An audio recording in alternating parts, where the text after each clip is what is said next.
Andrew Keene, president of KeenOnTheMarket.com, joins us on this Monday morning for a look at a couple of stocks. Good morning to you, Andrew. Good morning, Angie. You watch the charts, you watch the options. What are the odds that Facebook could bounce back above $30 anytime soon?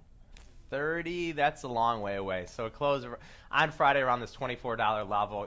25 was support. What a support becomes resistance. I think anything around 25 is going to get sold. You know, if I wanted to look at the chart, you know, it doesn't have this 50, 100, 200-day moving average because it hasn't been out that long. But I can take Friday's low of 22.28, and if I wanted to get long Facebook, I could buy it here with the stop under Friday's low. You know, if I wanted to get shorted, I could short it here with the stop at 25.50. But, you know, if you look at $30 level, that's, you know, about 30% to the upside with earnings out, which is a huge catalyst for them.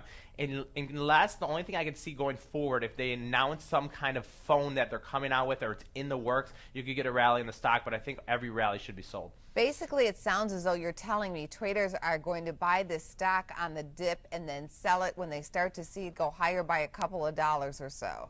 I think everybody's going to sell it on the rally. I don't know if people are buying on the dips. If you look at the chart of Facebook, it's rotten. I mean, it hasn't tested the IPO price.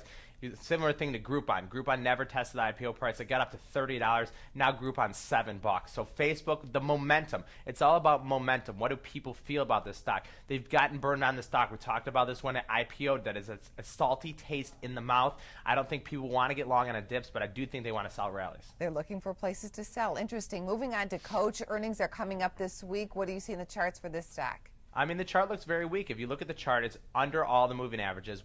It's right at the 50-day moving average, around 61.10. All the other moving averages, the 100, 150, and the 200 are around the $67 level.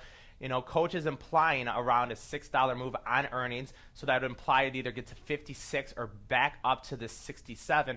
We've seen a very interesting story about these global growth stories. You know, Coach has a lot of stores in the United States, around 340. They have about 140 retail factory stores as well. They also have about 169 stores in Japan, about 70 stores in China. So it'll tell us about global growth and how consumer spending is not only in the United States but abroad. But as a chart point of view, I think it looks weak. We saw sell-offs in CMG was down $100. We saw Starbucks on Friday was down 10%. But then we saw a rally in, in Panera as well. So it's kind of a mixed bag. I think Coach will disappoint. I think the stock is headed lower, and I'm looking around this 55, 56 level. Andrew Keene, president of KeenOnTheMarket.com. Thank you, Andrew. You.